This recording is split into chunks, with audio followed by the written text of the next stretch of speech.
Good evening. You're watching the main news on HKIBC. I'm Janice Lo. Here's a look at tonight's top stories. Cathay Pacific Airways expects a multi-billion-dollar first-half profit as its business soars after COVID. 4 people acquitted 2 years ago of rioting are to be retried. And whale mania grips Sai Kung a day after a rare sighting.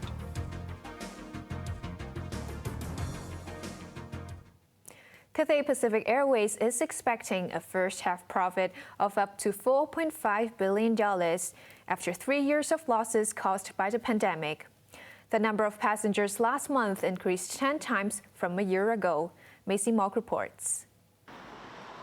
Cathay Pacific Airways is expecting to make a profit of between $4 billion and $4.5 billion for the first half of this year, a sharp turnaround from the $5 billion loss for the first 6 months of 2022.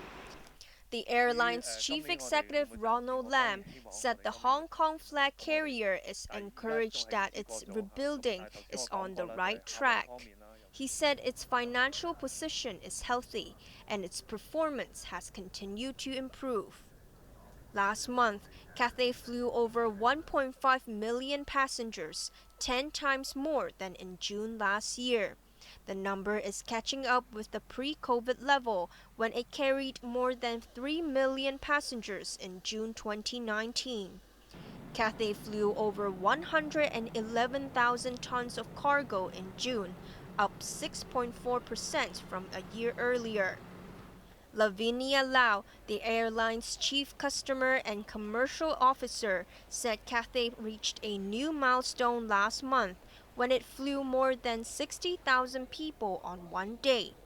The outlook on the number of passengers for this month and next is positive, but Lau believes that cargo demand to remain flat during the summer. The figures cheered the tourism board, which expects the number of visitors to keep increasing in the second half of this year. Last month, the city welcomed 2.7 million tourists. Maisie Mock, HKIBC.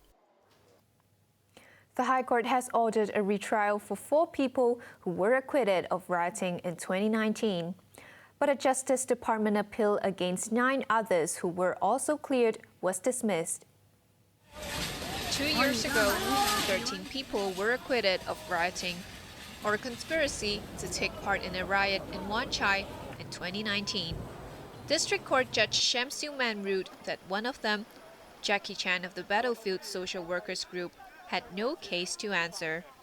The Justice Department filed an appeal against their acquittals, and this morning, the High Court ordered a retrial.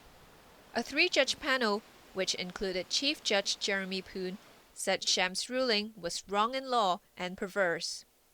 They said Sham did not adequately consider the evidence related to Chan's words and conduct. The lower court judge, they said, wrongly limited the consideration on whether Chan's acts constituted a breach of the peace. He also did not consider whether the social worker intentionally encouraged people to participate in the riot. The judges said Sham should not have performed the function of the jury during halftime submissions by determining that Chan's words and conduct did not fall under intimidating, insulting, or provocative language. It was premature and plainly wrong, they added. Sham plainly erred in the way he dealt with the evidence, such as speculating in favor of the defense. One was that the defendants' face masks, clothing, and gear were merely for their own protection. The High Court panel noted that although it's been 4 years since the riot, the nature of the charges is serious, and a retrial would not be unfair to the defendants or prejudice their defense. A retrial would best serve the interests of justice. Only 4 of the original 13 defendants will be retried, as the other 9 have left Hong Kong. Liaison Office Director Zheng Yanxiong has praised the Legislative Council, saying it is back on the right track following electoral reforms. He told lawmakers during lunch at LegCo that they acted professionally when scrutinizing bills and provided great support to the government. Jung noted that the legislature passed 40% more bills than in the previous term. These included district council reforms and the scrapping of the MPF's offsetting mechanism. Two men have appeared in Kowloon City Magistracy accused of robbing watches worth over $3.5 million from a Tsim Sha Tsui shop. The watch store on Modi Road was ransacked by several men last Thursday. Police arrested 3 jobless men and released one of them on bail.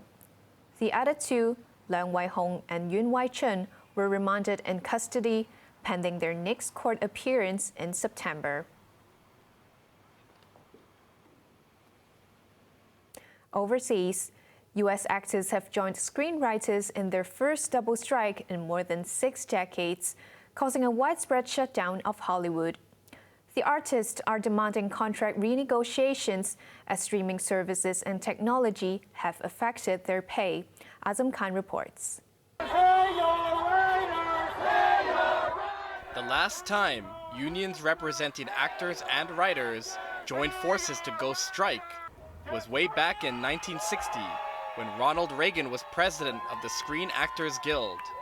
During the first double strike, the focus was on residuals, which comprises royalty and dividend payments, at a time when TV viewership was surging. History often repeats itself, and again residuals are at the center of the dispute with film studios and production houses. I'm just a person who works as an actor, and I love getting a paycheck, and I love getting my residuals, and we need to bump up the residuals because what's happening now, because of all the streamers, we don't make as much. The people who are controlling the studios are making like beyond, like it's disgusting how much they're making, okay? It's gross. The 160,000 performers who downed tools also want a fairer share of profits from streaming and a guarantee that they won't be replaced by digital replicas. Disney chief executive Bob Iger said the strikers were being unrealistic. Just this week, he renewed his contract, bumping up his annual salary by $4 million to $31 million. The strikers hit back, reminding Iger that without actors and writers, the visual entertainment industry will cease to exist. The joint strike will likely shut down Hollywood in the foreseeable future, with the ball in the court of the studio executives. Azam Khan, HKIBC. U.S. cluster bombs have arrived in Ukraine as rights groups stepped up a campaign against their use in the war with Russia. Ukrainian President Volodymyr Zelensky said the explosive devices, which are banned by more than 100 countries, would not be dropped on Russian territory. He said they would be used in areas where Russian troops are concentrated. Moscow warned that it would retaliate if Kyiv resorts to cluster munitions, which disperse small bomblets over a wide area and remain a danger for decades. Cluster bombs dropped by the United States on Laos and Cambodia during the mid-1960s continue to kill and maim civilians, especially children, to this day.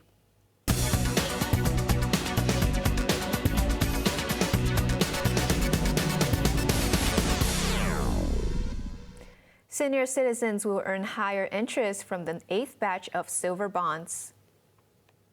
The tenor will be 3 years. Each unit of silver bond has a principal amount of 10,000 Hong Kong dollars. Interest payment will be made every 6 months. The fixed rate, also known as the interest rate floor, will be increased from 4% to 5% this year. The scheme was first launched in 2016 to provide safe and flexible investment options for residents aged 60 or above. More people will be able to buy the bonds because the issuance size has been raised to $50 billion, compared with $35 billion last time. If demand is robust, the limit may be raised to $55 billion. Applications open in 2 weeks. Hong Kong stocks have ended in positive territory for a 5th straight session.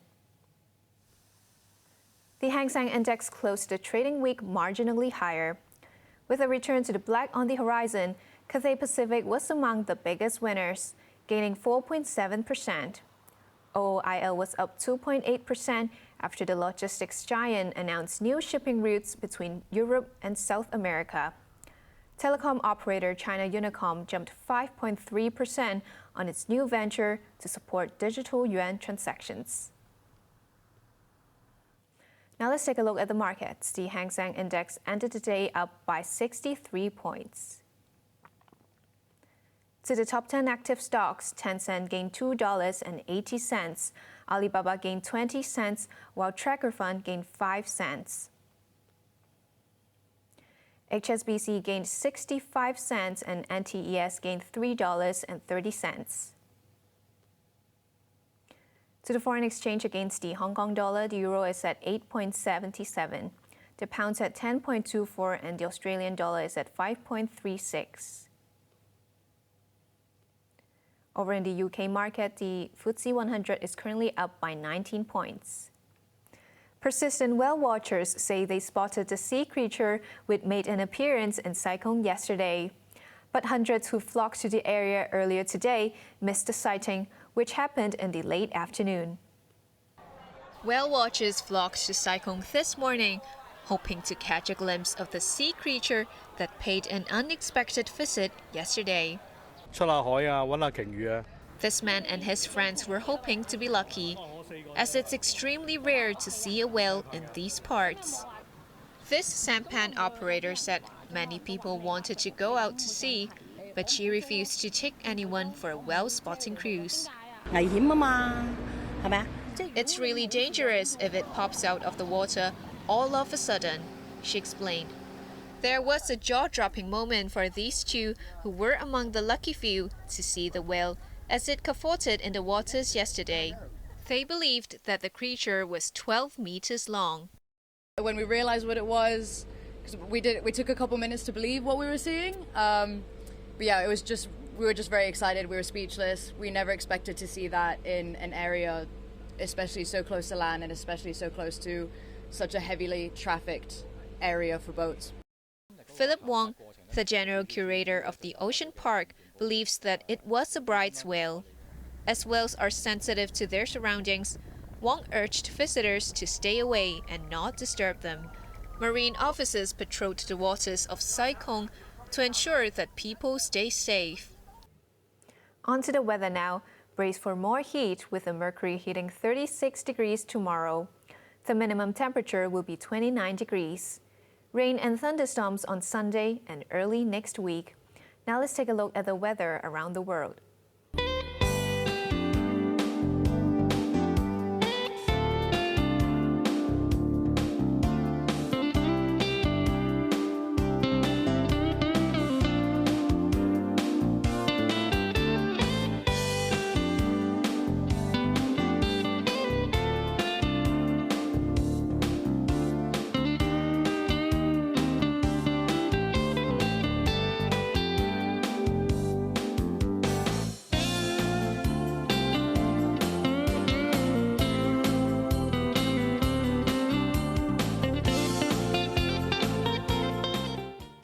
That's our main news for Friday night.